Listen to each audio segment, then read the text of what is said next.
حضور، میرا دوسرا سوال یہ ہے کہ پاکستان میں موجودہ حکومت نے شادی بیاہ اور دوسری اس طرح کی جو تقریبات میں اس میں کھانے پر مکمل پابندی عائد کر دی ہے، اور حکمن یہ کہا ہے کہ صرف مشروبات سے ان کی توازن کی جائے۔ بلکہ کل کی اخبار میں یہ ایک واقعہ تھا کہ کسی نے ایک دعوت کے دوران کسی نے افواہ اڑا دی کہ پولیس آ گئی ہے، اور وہاں پہ بھگدڑ مچ گئی اور لوگ اپنی جان بچانے کے لیے بھاگنا شروع ہو گئے۔ تو حضور، میرا سوال یہ ہے کہ اسلامی نقطہ نظر کیا ہے کہ اگر کوئی صاحب استطاعت آدمی اگر کھانا پیش کرنا چاہے اور ایسی مجبوری ہو کہ بارات باہر سے آتی ہے تو اس کو کھانا دینا چاہیے، تو اس میں حضور کیا فرمائیں گے؟ میں عرض کرتا ہوں کہ آپ نے بڑا اچھا سوال کیا، وقت کی ضرورت ہے یہ سوال۔ مختلف احمدیوں کے بھی مختلف رد عمل ہیں۔ بات کہتے ہیں دیکھو وہی بات ہوئی نا جو حضرت مسلم موعود نے کی تھی کہ یہ رسمیں اڑاؤ ختم کرو، اور دیکھو اب موجودہ حکومت مجبور ہو گئی ہے۔ یہ بھی خوش فہمی ہے، ہرگز وہ مقاصد ہی نہیں ہیں ان کے پیش نظر جو حضرت مسلم موعود کے پیش نظر تھے۔ نہ آپ کا یہ اقدام کسی پہلو سے بھی شرعی طور پر یہ حیثیت رکھتا تھا کہ گویا یہ کچھ پیش کرنا اور کھلانا حرام تھا، غلط تھا، کیونکہ شریعت کے نزول کے بعد حضرت مسیح موعود علیہ السلام کی بطور مادی ظاہر ہونے کے بعد لمبے عرصے تک یہی تعامل چل رہا ہو کہ آنے والے مہمانوں کو کھانا کھلایا جائے جو کھلا سکتا ہے، اور پھر خلیفۃ المسیح ثانی کا خود اس پر عمل رہا ہو، اور پھر بند کرنے سے پہلے یہ اعلان کر دیا جائے کہ میری بیٹی امت الحکیم کی شادی ہونے والی ہے، اس کا چونکہ خاص حالات ہیں اور ماں نہیں ہے تو وہ یہ سمجھے گی کہ مجھے نظر انداز کر دیا، اس لیے میں اس کا کھانا کھلاؤں گا، یا اس کی جو بھی شادی کی رسومات ہوں گی وہ پوری ہوں گی، پھر بعد میں یہ اعلان عام ہو جائے گا۔ یہ ساری باتیں کیا ظاہر کرتی ہیں کہ گویا نعوذ باللہ شریعت کا یہ حکم تھا اور آپ نے جان بوجھ کر اس کو نظر انداز کیا، صحابہ کی نسل نے نظر انداز کیا، اور بالآخر ایک دن حضرت مسلم موعود کو خیال آیا کہ شریعت کے خلاف بات ہے۔ اس کو غیر شرعی قرار دینے والے بالکل غلط کہتے ہیں، سوال ہی نہیں پیدا ہوتا کہ اس کو غیر شرعی قرار دیا جائے۔ سادگی اور مختلف لوگوں کے حالات کے مطابق اگر بغیر بناوٹ کے کوئی نیک کام جاری ہو، مہمانوں کی خدمت ہے مثلا، فی ذات ہی یہ غیر شرعی نہیں ہے، اور اگر غریب ہے تو تکلف نہ کرے، اور کچھ نہیں ہے تو سادہ پانی پیش کر دے، یہ اسلام ہے، اس میں کوئی تکلف نہیں، کوئی جھوٹ نہیں، کوئی دکھاوا نہیں۔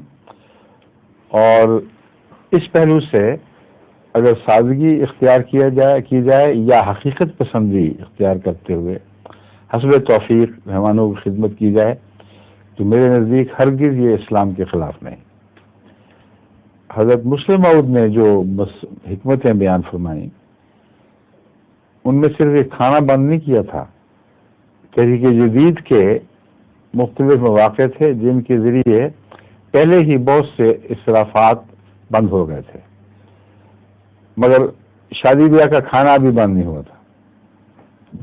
آپ نے بند کر دیا کہ زیور زیادہ استعمال کیے جائیں، سادہ کپڑے ہوں، دوسرے تکلفات عورتوں کے، وہ سارے کس طرح سے بند کیے، یہ کہہ کر کہ اس وقت اسلام کو جس غیر معمولی مالی قربانی کی ضرورت ہے اس کے لیے ہم پر لازم ہے کہ ہم از خود اپنے اوپر سادگی عائد کریں، اور سادگی اور عام رہن سہن کا طریق اس غرض سے اختیار کریں کہ زیادہ سے زیادہ رقم اسلام کو پیش کی جا سکے۔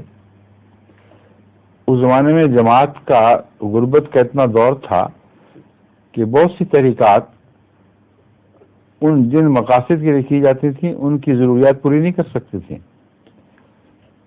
تحریک جدید کے عالمی پروگرام کا اعلان ہو رہا ہو اور 1 لاکھ یا 1.5 لاکھ جمع ہو جائے اور اس پر بڑا شور بھی پڑے کہ ہاں الحمدللہ، اس زمانے کے لحاظ سے واقعی شور کے قابل بات تھی۔ اتنی غربت تھی کہ وہ روپے لگتے تھے کہ پتہ نہیں کہاں سے آسمان ٹوٹ پڑا ہے جو اتنا خزانہ آتا گیا، مگر ضرورت کے مقابلے پر کچھ بھی نہیں تھا۔ تو اس وقت جبکہ تحریکات کے اوپر بچیاں چھدی کی تحریک ہو رہی ہے تو بچیاں اپنے چنیاں اتار کے دے رہی ہیں، کوئی کلائی کا کوئی انگوٹھی، کوئی کلائی کا کڑا وغیرہ وغیرہ، کوئی کپڑے اچھے کہ یہ بھی دے دو صدقے میں۔ یہ اس دور کی بات ہو رہی ہے۔ یہ اس دور کے تقاضے بڑھتے بڑھتے ایک ایسے موقع تک پہنچے کہ حضرت مسلم موعود کو ایک تو یہ تحریک ہوئی کہ شادی بیاہ کے اخراجات میں تصرفات اور ضرورت سے زیادہ نمائش داخل ہو گئی ہے، اور اس کے نتیجے میں بعض اور خرابیاں بھی پیدا ہو رہی ہیں۔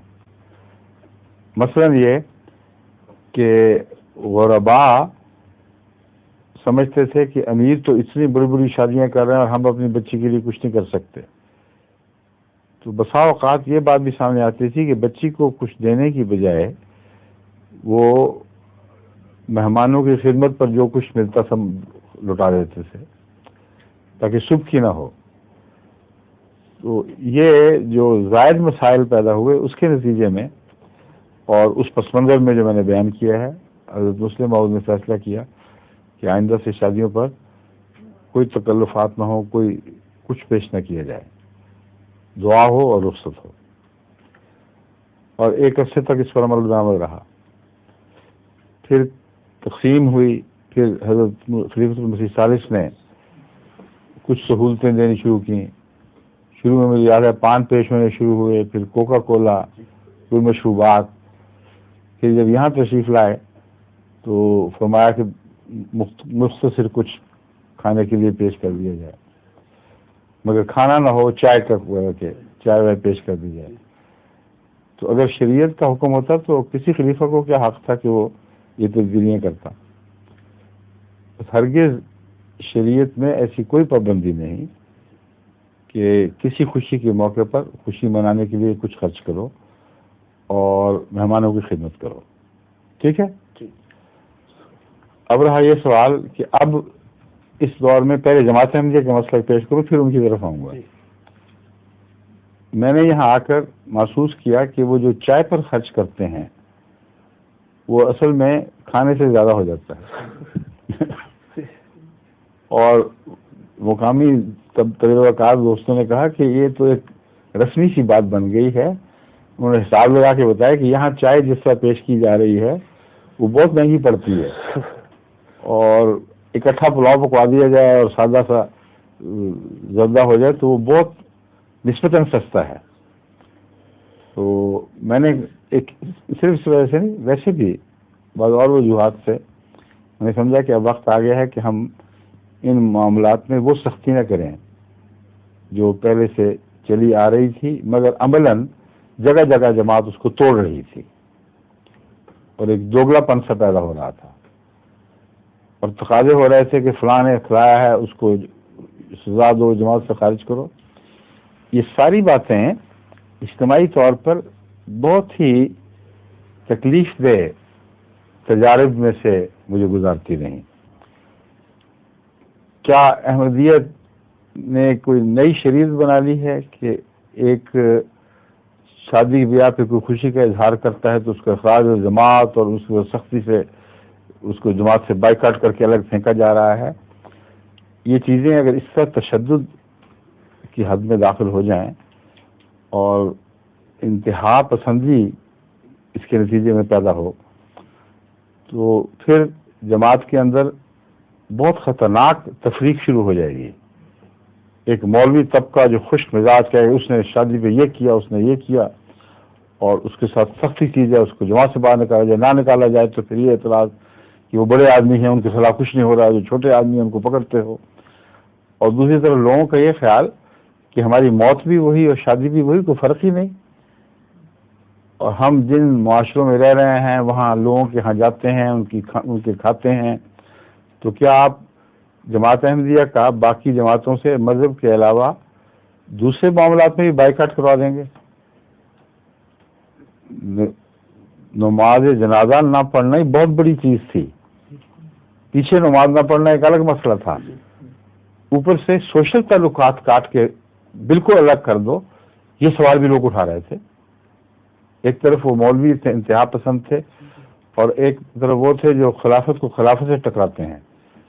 خلیفۃ المسیح نے یہ فیصلہ، آپ کون ہوتے ہیں یہ کرنے والے؟ تو خلیفۃ المسیح کا فیصلہ اپنے خلاف کیوں ہو گیا؟ پھر اپنی سابقہ روایت کے خلاف، مسیح علیہ السلام کے زمانے کے رائج طریق کے خلاف کیسے ہو گیا؟ اور شریعت آپ پر نازل ہوئی تھی، نعوذ باللہ من ذالک۔ تو یہ سب شیطانی وساوس ہیں، اور ایسے لوگ مفتری ہیں جو کہتے ہیں کہ ایک خلیفہ نہیں، کہ آپ کو حق نہیں، فلاں کو حق ہے، تمہیں زیادہ حق ہے سمجھنے کا کہ نظام جماعت کیا ہے بنسبت خلیفہ کے۔ اس لیے یہ سب محض فتنہ پردازیاں ہیں، اور اپنے آپ کو زیادہ نیک بنانا اور کہ ہم زیادہ متقی لوگ ہیں۔ ایسے معترضین میں جانتا ہوں بعض کو معین طور پر کہ وہ اپنی روزمرہ دعوتوں میں اتنا خرچ کرتے تھے، ہر آئے گئے کو بے شمار خاطرے میں، یہ ان کا نام مشہور تھا۔ تو یہ سوچ نہیں رہے کہ تضاد پیدا ہو گیا ہے عمل میں۔ اگر اس مقصد کو پیش نظر رکھو جو حضرت مسلم موعود نے رکھا تھا، تو پھر ہر جگہ سادگی کرو۔ رہن سہن کیوں ٹھاٹ امیرانہ ہے، ٹھاٹ پاٹ کیوں ایسے ہیں، محلات بنا رہے ہو، اس پہ کوئی اعتراض نہیں ہے۔ اچھا پہنتے ہو، یورپ امریکہ جاتے ہو اور آئے گئے کو خاطریں کرتے ہو، تو اس میں کوئی اعتدال ہی نہیں پیش نظر رکھتے، اور یہاں آ کر فلاں ایک شادی پہ خرچ کر دیا، وہ ایک دم مولوی بن گئے۔ تو یہ تضادات ہیں، نیکی نہیں ہے، اور نیکی اور تقوی میں کوئی تضاد نہیں ہوا کرتا۔ ایسے لوگ جو بالکل سادہ ہو چکے ہیں اور واقعتاً ایک ایک پیسہ بچا کر دینی خدمت میں پیش کر رہے ہوں، وہ اگر مجھ سے پوچھیں تو کبھی میرے دل میں کوئی بھی ان کے خلاف وہ تکلیف کے جذبات نہیں پیدا ہوں گے، کیونکہ وہ سادہ لوگ ہیں۔ وہ کہتے ہیں ایسا ہی ہو، میں ان کو یہ سمجھا دوں اگر کہ باقی نہیں، ایسے حال میں آپ کا مقام اور ہے، تو وہ فوراً سمجھ بھی جاتے ہیں۔ وہ لوگ ہی اور ہیں، ان کے اندر تقویٰ نے ایک نیا وجود پیدا کر دیا ہے۔ تو ان سے کوئی میری بحث نہیں ہے، ان کا ہر مشورہ سراخوں پر، کیونکہ متقی نیک لوگ ہیں۔ مگر معاشرے میں تضادات پیدا ہو جانا یہ بہت بڑا ظلم ہے، اور وہ مقام پہنچ گیا تھا ہر جگہ جہاں بڑی بڑی شادیوں میں بہانے ڈھونڈ کر اخراجات ہو رہے تھے، اور ایک بہانہ ان میں سے یہ تھا کہ حضرت خلیفۃ المسیح ثالث نے یہ اعلان کیا کہ جو باہر سے آئے ہوئے مہمان ہیں ان کی خاطر مدارت کر سکتے ہو، اور جو گھر کے لوگ ہیں وہ بھی پھر ان کے ساتھ شامل ہوں گے۔ تو ایک اور مصیبت، کچھ لوگ مقامی بیچارے جو بعض دفعہ 2 گھنٹے کے فاصلے سے آئے ہیں، بسوں میں بیٹھے، کوئی ٹانگا پکڑا، آنا جانا ان کا کافی عرصے کا ہے، اور چونکہ مہمانوں کے لیے ان کو لنچ کا ٹائم یا ڈنر کا ٹائم، دوپہر کے کھانے رات کے کھانے کا وقت زیادہ مناسب معلوم ہوتا تھا، تو یہاں بے کھانے کے لوگ بھوکے ایک طرف بیٹھے ہوئے بیچارے ایک ٹینٹ میں قید ہوئے ہیں، دنیا دعا کرو چھٹی کرو، اور دوسری طرف وہ مہمان جو باہر سے آئے ہوئے ہیں ان کے مرغن کھانے پک رہے ہیں اور دیگیں چڑھائی جا رہی ہیں، اور ساتھ ہی ان کے میزبان بن کر اپنے سارے تعلقات والے شامل، رشتہ دار بھی دور کے ہوں تو پھر بھی رشتہ دار ہیں، میں بے رشتے کے دوستوں کی بات کر رہا ہوں کہ آؤ جی تم بھی گھر کے ہی آدمی ہو اور شامل ہو جاؤ چلو۔ تو ایک طرف وہ لوگ ہیں جن کو کھانے کھلائے جا رہے ہیں، اور بڑے بڑے تکلفات اس میں شروع ہو گئے تھے، اور ان کی خشبو کناف سے باہر جا رہی ہے، اور وہاں بیچارے نیک بزرگ بھوکے بیٹھے ہوئے دعا کا انتظار۔ یہ کیا کھیل تھا؟ جب آپ تشدد شروع کر دیں، انتہا پسندی کریں، تو اسلام کی کوئی بھی حقیقت باقی نہیں رہتی۔ تقویٰ کے مطابق بات ہونی چاہیے، اس لیے میں نے کوئی بھی پرواہ نہیں کی، میں نے اب جو مرضی سوچیں میں وہی فیصلہ کروں گا جو خدا مجھے سمجھاتا ہے، جو جماعت کے مفاد میں ہے۔ تو میں نے کہا اب یہ چھوڑ دیں اس بات کو، اور دوسری بڑی وجہ اس فیصلے کی یہ تھی کہ جماعت کو اللہ تعالیٰ نے اب اتنا دیا ہے کہ یہ شادی کا خرچ بچا کے کوئی چندے نہیں دیتا. ان کو آپ شادی کا خرچ روک دیں تبھی بھی اتنے چندے دیں گے جو پہلے. شادی کا خرچ کریں تبھی بھی اتنے چندے دیتے ہیں. اور حالات بدل چکے ہیں. اب یہ لوگ جو یہ سوچ رہے ہیں وہ سوچیں تو صحیح کہ انہوں نے اپنی زندگی میں کون سی ایسی تبدیلی پیدا کی ہے کہ انتہائی غربت کے ماحول کو اپنی مرضی سے اختیار کر لیا ہے اور پھر وہ چندے دے رہے ہیں. تو چندے کا تعلق بھی ٹوٹ چکا ہے اس بات سے, اور معاشرے میں تضاد پیدا ہو رہا ہے, تفریق پیدا ہو رہی ہے, منافقتیں پیدا ہو رہی ہیں. تو جب ایک عمل, ایک حکم رفتہ رفتہ اپنی روح کو چھوڑ چکا ہو اور تسنوں میں داخل ہو جائے اور اس کے نتیجے میں نفاق کی بیماری پیدا ہو جائے, کئی قسم کی خرابیاں عائد ہو جائیں, تو جو بھی اس وقت کا خلیفہ اس کا فرض ہے کہ اس کی روک تھام کے لیے مناسب اقدامات کرے. چنانچہ ان سے میں نے یہ نصیحت کی کہ تم کرو, لیکن میں نے ایک خط جو مشاورت میں غالباً یہ خط پڑھ کے سنایا تھا, ناظر صاحب کہا تھا اس کو بھجوائیں جماعتوں میں بھی. یاد رکھنا کہ تم نے زیادہ تکلفات شروع کر دیے اور بعض دوسری احتیاطیں نہ برتیں تو پھر ہو سکتا ہے اس فیصلے کو ریورس کیا جائے کہ جب فوائد سے نقصانات بڑھ جائیں تو لازم ہے کہ فوائد کی طرف جانا پڑے گا. پھر تو یہ شیشہ نہ بناؤ بلکہ بعض پابندیاں کرو. ان میں سے ایک میں نے یہ کی تھی کہ حضرت مسلم موعود کی کے پیش نظر ایک حکمت بہت ہی پیاری تھی کہ غرباء میں احساس محرومی نہ رہے. تو ایسے لوگ مثلا جو شادیوں پہ خرچ کرنا چاہتے ہیں, خدا نے توفیق دی ہے, وہ اگر یہ فیصلہ کر لیں کہ 20% سارے خرچ کا ہم غرباء کی شادیوں پر جماعت کو دیں گے یا براہ راست خرچ کریں گے, تو اس کے نتیجے میں اگر ایک امیر 10 لاکھ خرچ کر سکتا ہے تو 2 لاکھ میں بہت سے غریبوں کی شادیاں ہو جائیں گی, ان کے مسائل ہو جائیں گے.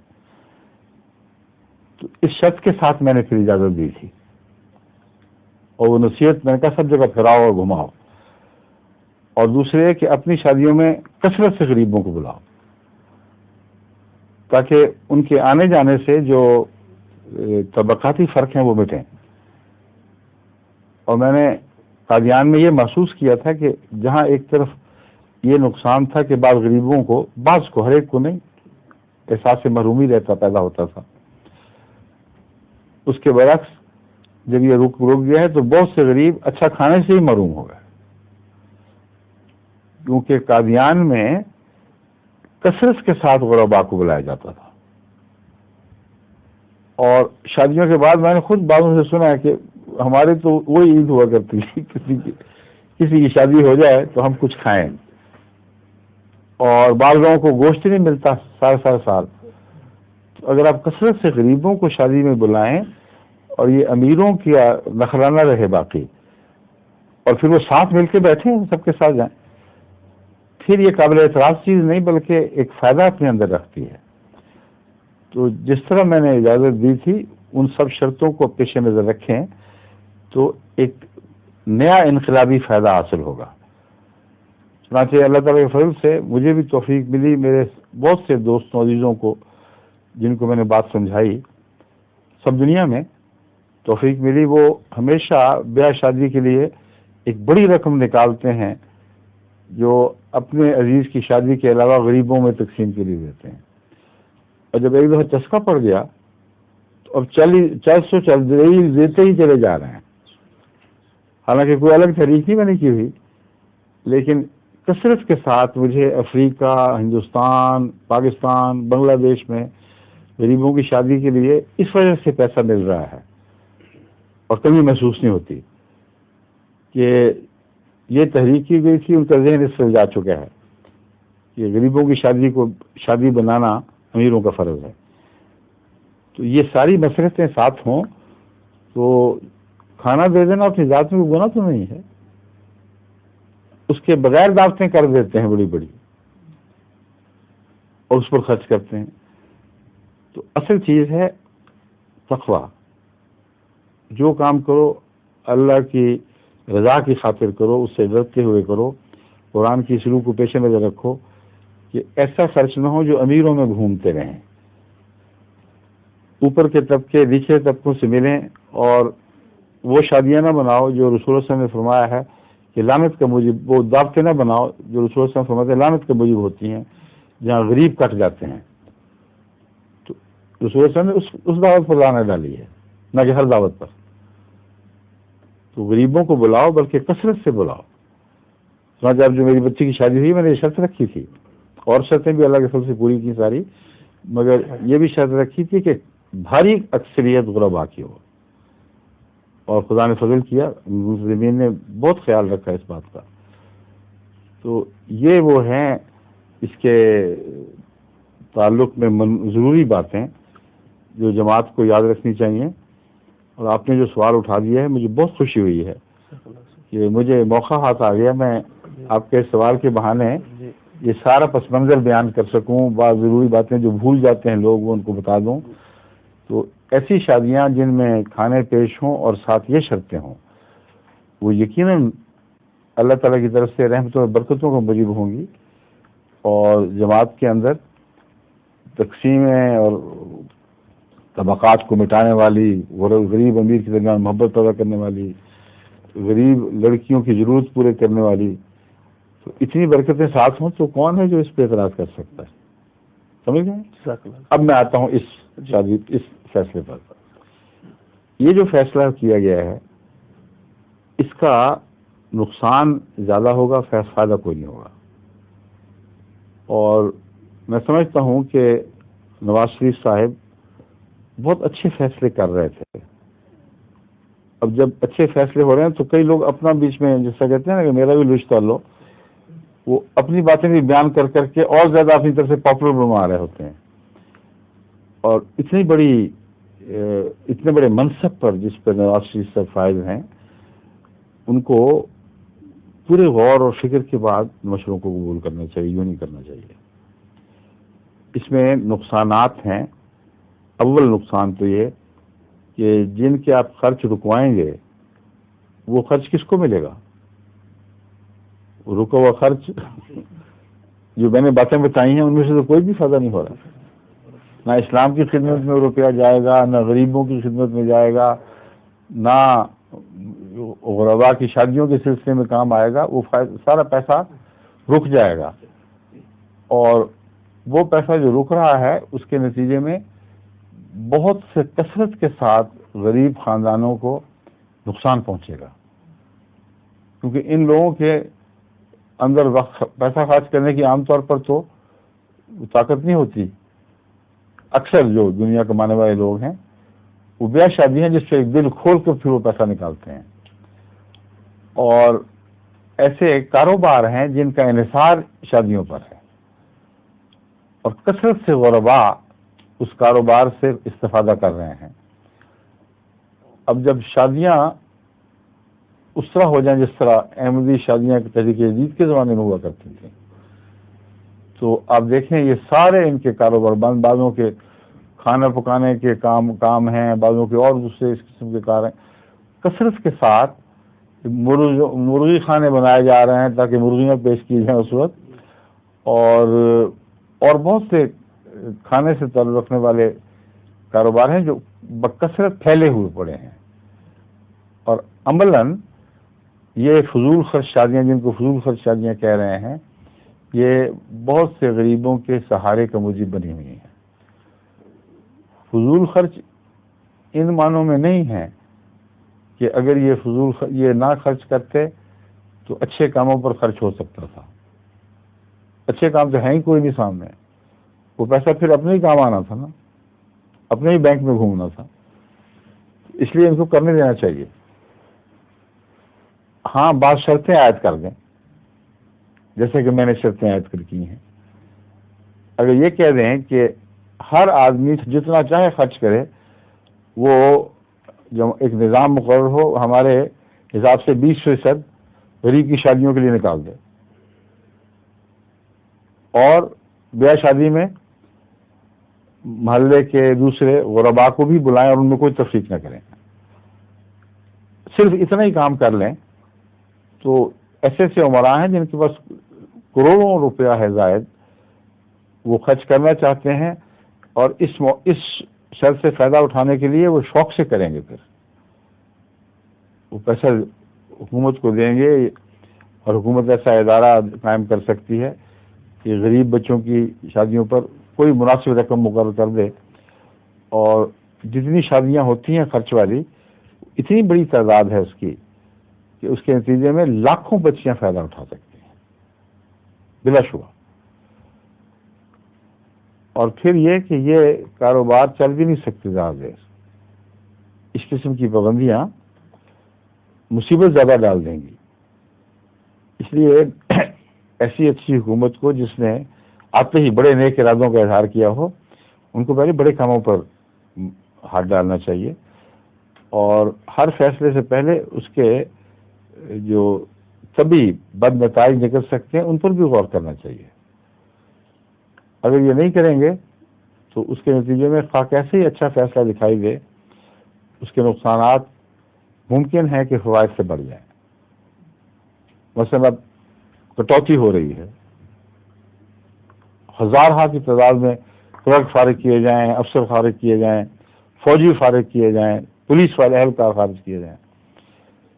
یہ سوچنا چاہیے تھا کہ ان کے لیے کیا متبادل انتظام ہم نے کیا ہے، یہ فارغ ہو کر کیا کریں گے، کہاں جائیں گے، اور جس قسم کی ان کی تربیت ہے اس کو کہیں غلط رستوں پر تو نہیں استعمال کریں گے. یہ اگر یہ باتیں نہ سوچی جائیں تو محض فراغت کر کے قومی خزانے سے بوجھ کم کرنا ایک قوم پر ظلم کرنے کے مترادف ہوگا. جب بھی آپ فیصلہ کرتے ہیں ایسی تبدیلیوں کا جس سے لوگوں کی معیشت متاثر ہوتی ہو اور کافی اونچ نیچ پیدا ہو، اس کے نتیجے میں رد و بدل ہو اور لاکھوں کی تعداد میں لوگ متاثر ہو رہے ہوں، تو ان کو اگر ان کے حال پر چھوڑ دیا گیا تو اس کا شدید نقصان پہنچے گا. پہلے ہی جرائم بڑھ رہے ہیں تو اور بڑھ جائیں گے. اور جو حکومت ہے اس کا یہ فرض ہے کہ وہ ہر طبقے کی ضرورت کا خیال رکھے، صرف ایک طبقے کی ضرورت کے خیال کے لیے نہیں ہوتی. وہ پیسہ بچائیں حکومت کے اخراجات بڑھانے کے لیے، درست ہے.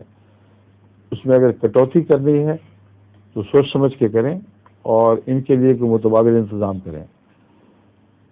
قرضے کے بہت سے ایسے کام ہیں جن میں افراتفری کے فیصلے ممکن نہیں ہوا کرتے. کچھ دیر لوگ کروا لیں گے اور واہ واہ کریں گے، اور بعد میں جب مسائل پیدا ہوں گے تو وہ پیچھے ہٹ جائیں گے. اور وہ لوگ جو حکومت سے باہر ہیں وہ شوق سے دیکھ رہے ہوتے ہیں کہ کرنے دو ان کو، تو پتہ چلے گا. جب وہ حکومت میں خود ہوتے تھے تو ان کو ان خطرات کا خیال و خیال بھی نہیں تھا جو ان کے اقدامات سے پیدا ہونے تھے، کیونکہ جو زاویہ نگاہ بدل جاتا ہے. حکومت میں بیٹھ کے انسان محفوظ سمجھتا ہے، چاروں طرف جی حضور کرنے والے بے شمار فوجیں کڑی، پولیس محکمے، ہر قسم کے بیوروکریسی یس سر کرتی ارد گرد دکھائی دے رہی ہو. وہ سوچ بھی نہیں سکتے کہ ہمارے فیصلوں کا کہ ہم اپنے فیصلوں کے نقصانات کی زد میں آ سکتے ہیں. لیکن جب یہ اکٹھے ہونے شروع ہو جائیں تو پھر افراتفری پڑ جاتی ہے، پھر سنبھالے نہیں جاتے. پھر جب الٹا سفر شروع کریں تو اور نقصانات. وزیر صاحب نے وہ فیصلہ کیا تھا جمعے والا اور نماز زبردستی بڑھانے والا، کہاں گیا وہ سارا وقت جو نماز کے لیے زائد دیا گیا تھا؟ 1 گھنٹے کو 1.5 گھنٹہ یا 2 گھنٹے لنچ بنایا گیا تھا، وہ عیش و عشرت میں کرنے لگا. نماز مسجدیں پھر بھی خالی کی خالی رہیں. تو فیصلہ قوم کے مزاج کو درست کر کے ہونا چاہیے. مزاج درست کیے بغیر صالح مزاج والا فیصلہ غلط مزاج کی قوم پر ٹھونسا نہیں جا سکتا. اس لیے توجہ اس طرف کریں. لوگ امیر ہیں، کیلس ہیں، غریب کی ضرورت سے ایک تو چند میں نے طریقے بتایا نا کہ اس ذریعے سے کوشش کریں اگر کر سکتے ہوں. جس حد تک بھی فائدہ ہوا فائدہ ہوگا، لیکن مزاج بدلنے کے لیے قوم کے اندر بنیادی تحریکات کی ضرورت ہے. جو قوم کے سربراہ ہیں وہ اپنی آئیوری ٹاور، اپنے وہ سنگ مرمر کے گھروں سے نیچے اتریں. آئیوری ٹاور میں ہاتھی کے دانت کا ٹاور، وہ چونکہ آج کل نہیں بن سکتے، میں نے سنگ مرمر کہہ دیا. سنگ مرمر کے محلات سے نیچے اتریں اور عوام میں پھریں، ساری بیوروکریسی کا انداز رہن سہن سادہ کر دیں. اگر مثلا نواز شریف صاحب یہ کہیں کہ یا کوئی بھی سربراہ ہو یا بڑا افسر اور کمشنر ہو، کوئی بھی ہو، کہ کھانے پینے کے تو بے شک کرو، مگر ضرورت سے زیادہ تکلف اور بھانڈوں پر اور ناچ گانوں پر اگر تم نے خرچ کیا تو پھر میں نہیں آؤں گا. اگر مجھے بلانا ہے تو اس کی یہ شرطیں ہیں. اور اس طرح جائیں وہاں جہاں سادگی ہو تو ضرور وہ سادگی ہوگی، کیونکہ یہ قوم جو ہے یہ افسر شاہی کی عبادت کرنے لگ گئی ہے. اور اگر عبادت کرنی ہے تو نیک کاموں پر لگواؤ ان کی پھر عبادت. غلط رستوں پر کیوں ان سے عبادت کرواتے ہو؟ اس صورت میں اگر یہ تفصیل سے اس قسم کے احکامات بھی جاری کریں اور خود عمل بھی کریں، اور ہر جگہ جہاں امیر طبقہ حکومت سے متعلق ہے وہ اپنا رہن سہن سادہ کر لے، تو ساری قوم جو ہے وہ سادگی کی طرف مائل ہوگی. اور یہ جو رہن سہن کی سادگی ہے یہ ایک پہلو سے نقصان بھی دے گی، ایک پہلو سے فائدہ بھی دے گی.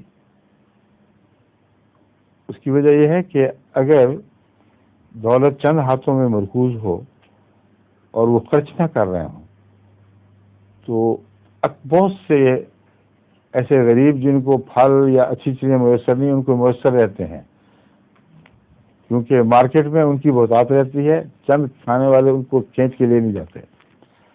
مگر اگر امیروں کی کثرت ہو جائے اور کھانے پینے کی اشیاء میں اس تیزی سے اضافہ نہ ہوا ہو تو دن بدن نعمتوں سے غریب طبقہ محروم ہوتا چلا جائے گا.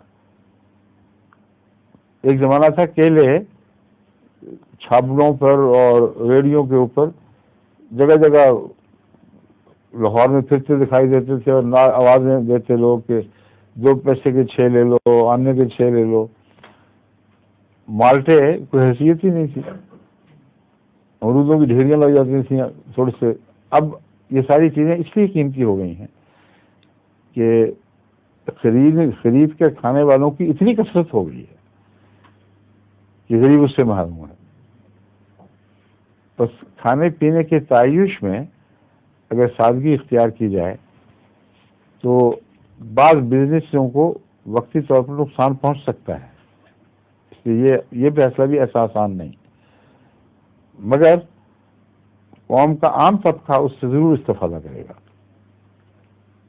اب تو ان کو کھانے کے لیے دال بھی نہیں ملتی بیچاروں کو، مگر اگر مرغی کھانے زیادہ ہو گئے ہوں اور اندازہ کر کے ان کی قیمت گرانے کے لیے ایسے اقدامات گورنمنٹ کرے کہ وہ پھر بھی پنپ سکتے ہوں تو پھر ایسے اقدامات جائز ہوں گے. ورنہ یہ کہہ دیں کہ چلو مرغا کھانا چھوڑ دیں تو وہ غریب جن کے ارب روپیہ اس بزنس میں داخل ہوا ہے وہ کہاں جائیں گے؟ یا ان کے لیے متبادل ایکسپورٹ کا انتظام کریں. تو کوئی قدم بھی ایسا نہیں اٹھانا چاہیے جس کے نتیجے میں پیدا ہونے والے فوائد اور نقصانات کا باقاعدہ ماہر کمیٹیاں مقرر کر کے تفصیل سے جائزہ نہ لیا جائے. پہلے پرو اینڈ کونس کو ایک میز پہ رکھیں اور پھر پیدا ہونے والے نقصانات کو حکومت اپنی ذمہ داری سمجھے. یہ نہیں کہ چند فائدے دکھا کر قوم میں حرج وزیزی کی خاطر ایسے فیصلے کر جائیں اور جو منفی پہلو میں اس پہ ہاتھ رکھے رکھیں. وہ پھر اپوزیشن بولے تو جب اپوزیشن بولے گی تو آپ کو ایسے بھی نقصان پہنچ جائے گا. رفتہ رفتہ آپ کی ساکھ، آپ کا وقار ختم ہوتا چلا جائے گا. تو جن چیزوں سے دشمنوں نے فائدہ اٹھانا ہے آپ کے، ان کی پہلی دیکھ بھال کر لیں. یہ نقصانات ہوں گے، اس کے لیے ہم نے یہ پیش قدمیاں کی ہیں. تو فوری فیصلے نہیں ہو سکتے. قوم کی حالت بدلنے میں چند قانونی فیصلے کام دے ہی نہیں سکتے، ناممکن ہے. یہ اقتصادیات کا ایک اپنا قانون ہے جو جبری حکومتی فیصلوں کی پابندی نہیں کر سکتا، نہ کرتا ہے کبھی. اس لیے اقتصادیات کے قانون کو اپنے آمرانہ فیصلوں یا جو بھی فیصلے ہوں آپ کی اجتماعی اسمبلی کی طرف سے، وہ آمرانہ ان معنوں میں کہ وہ بیٹھی اوپر جو مرضی فیصلے کر لے، ان فیصلوں میں تبھی جب تک برکت نہیں ہو سکتی جب کہ اقتصادی قانون بھی ان کی تائید نہ کریں.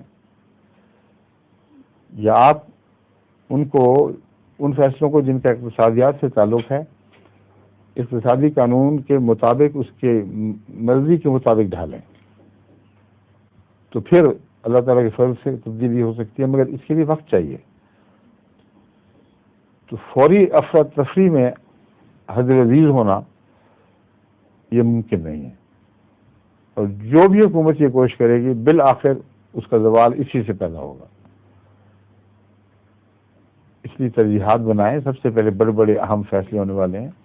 یہ مولوی کا ایک جھگڑا سے آپ نے پال رکھا ہے، مصیبت گلے ڈال رکھی ہے. اس نے ساری قومی مزاج کو بگاڑ دیا ہے. اتنی بدجانسی، اتنی بے حیائی، اتنا ظلم. مولوی کی گردن پہ کیوں نہیں ہاتھ ڈالتے؟ تمہارا کام تھا اس کو روکنا. حکومت قوانین بناتی ہے، دین پر امر کروانے کے لیے روح پیدا کرنا تمہارا کام تھا. تم فتوے دینے کے لیے رہ گئے. صرف نکلو گلیوں میں، رشوت دور کرو، ظلم دور کرو، چوری چکاری دور کرو، ڈاکے دور کرو.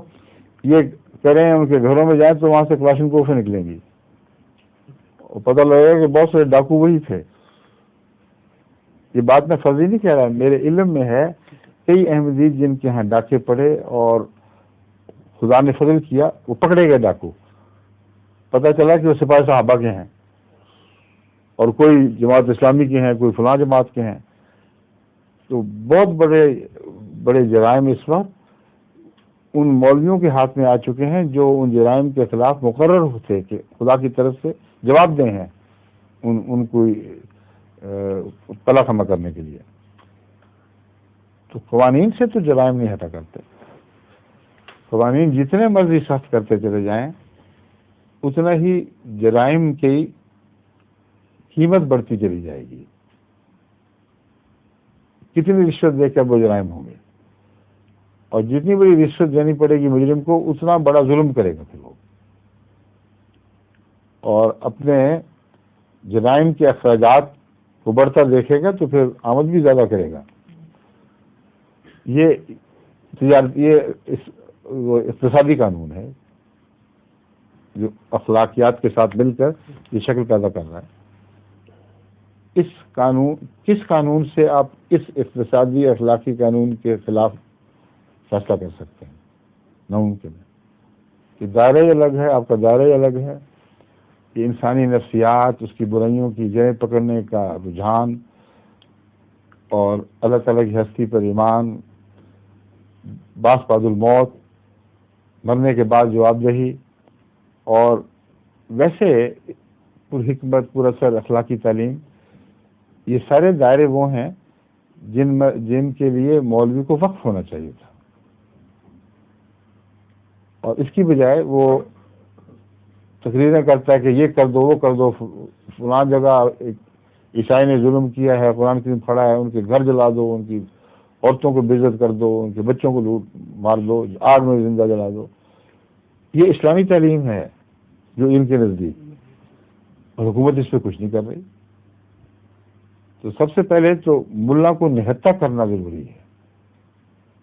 کلیتاً اس کو نہتہ کریں اور پھر زبردستی اس کو لگائیں اس کے علاقے میں. اس کی جواب دہی ہو، کیوں گرجوڑ نہیں کم ہوا یہاں. تو پولیس کے ذریعے جرم کم نہیں ہوا کرتے، پولیس کے جرم بڑھ جاتے ہیں. لیکن اگر نصیحت کے انداز کو اپنایا جائے، حکمت سے دین کو بد اخلاقی کے خلاف مہم چلانے میں استعمال کیا جائے، تو پولیس کے پاس تھوڑے لوگ پھر جائیں گے.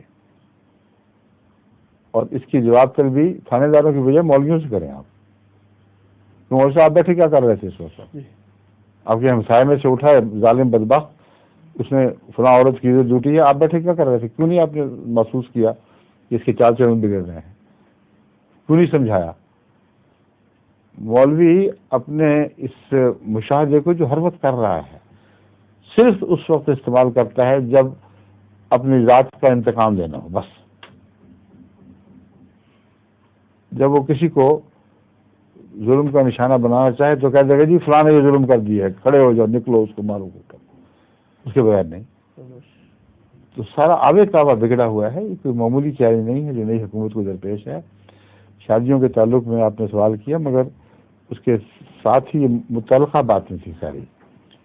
اس لیے میں سمجھتا ہوں کہ حکومت کو گہری توجہ کے ساتھ ان امور کے اوپر دانشمندوں کی کمیٹیاں بٹھانی چاہیے.